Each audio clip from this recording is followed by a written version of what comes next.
Good afternoon and welcome to the Park Fire Briefing. I am Lucas Spellman, Park Fire Information. First, I would like to start with the fire numbers as they stand. We have 429,263 acres with 39% contained, and we have 5,638 personnel. Next up, operational briefing.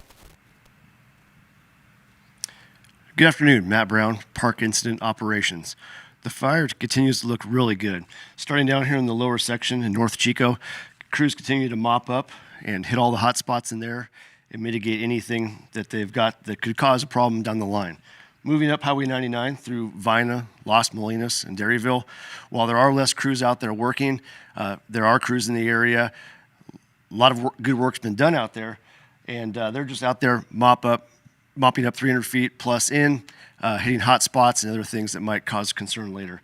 Going up around the left shoulder, we'll call it, up Highway 36 near Dale Station, crews continue to mop up and grid there, hitting those hot spots and answering calls for service. As we get north up toward the Paynes Creek area, we have had a section up in the Lanes Valley area that's caused us a little bit of trouble the last couple shifts. Essentially, we've got some hot spots out in the Inskip Mountain area, and what we've got is some heat that's kind of caught down in the lava rock there. And as we get winds throughout the day, it pops up some smoke. Crews are engaged. They know where the areas are. They'll hit those with ground resources and with aircraft to mitigate those. Moving across the top, everything up around Canyon View Loop and Ponderosa Sky Ranch is looking really good. Crews continue to work in there, mop up and patrol.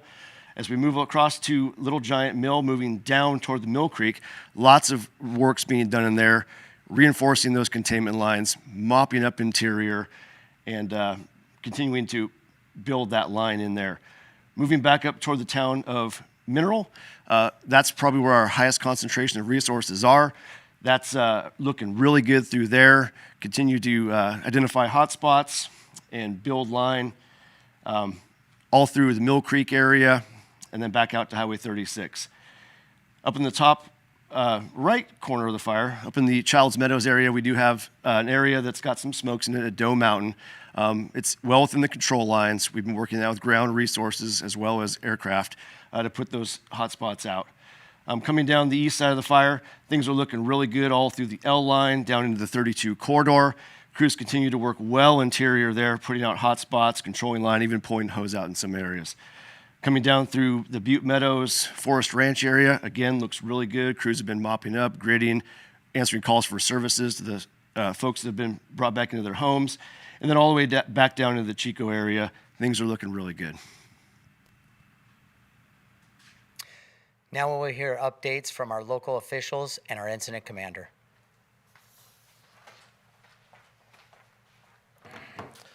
Good afternoon, Dave Kane, Tama County Sheriff.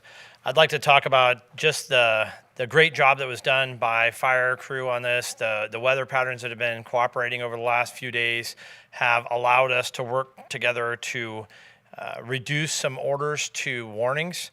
Those areas as of yesterday and today is the area of the remaining area of Plum Creek, adjacent to Paynes Creek, and the Mineral proper area. Also with those reductions will be the warning area of Highway 36 all the way up to Mineral. The road closure's been moved from Little Giant Mill Road to Highway 36 East at State Route 172 in Mineral proper. By doing so, you can still get to some areas that are warning zones that'll be just on the east side of Mineral, but to do so, you're going to have to be able to produce identification at that road closure to show that you have residency rights within those areas. So make sure to have that with you if you intend on going up there. The purpose is to keep people out of those areas still that don't need to be in there at this time. We want to encourage the public, again, as I do almost every day, to talk about driving safety, to operate safely in the area. There is still fire apparatus working, as you've heard. There are road crews working in the area, and we just want everyone, no matter who you are, to drive appropriately. We will be in the area still working, and we will take appropriate enforcement actions if necessary if you're not driving in a proper way. Also, I want to plug again for those citizens that have been affected negatively by this fire, our local assistance center meetings. That'll be on August 15th, 16th, and 17th at the Red Bluff Community Center. They'll be from 9 in the morning to 5 in the evening. There'll be tons of resources from different departments and non-governmental agencies that will be there to provide assistance and guidelines as well for your assistance.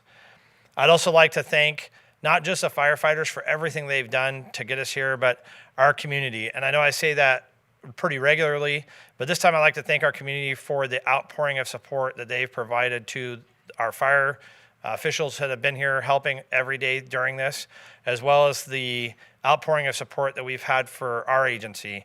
My staff have worked tirelessly and have quite honestly just busted their butt every day during this entire ordeal to make sure to provide assistance as we could.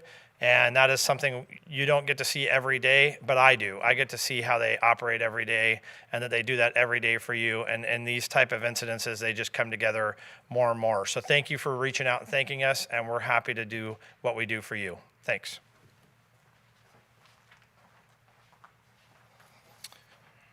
Good afternoon. My name is Bob Counts, and I'm one of the incident commanders for the park incident here in the Tehama Zone.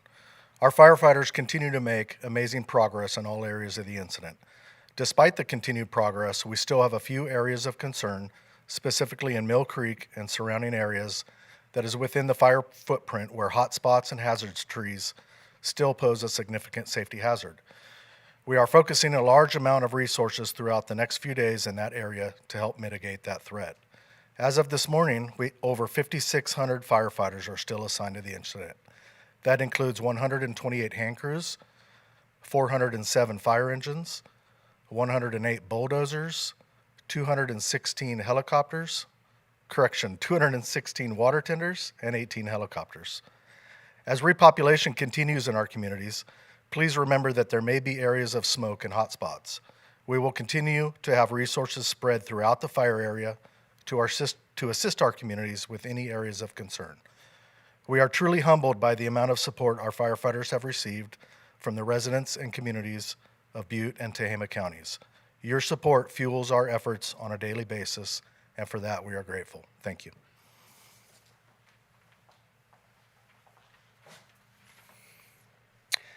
And for more information on the park fire, please go to fire.ca.gov. Again, that is fire.ca.gov. Thank you and stay safe.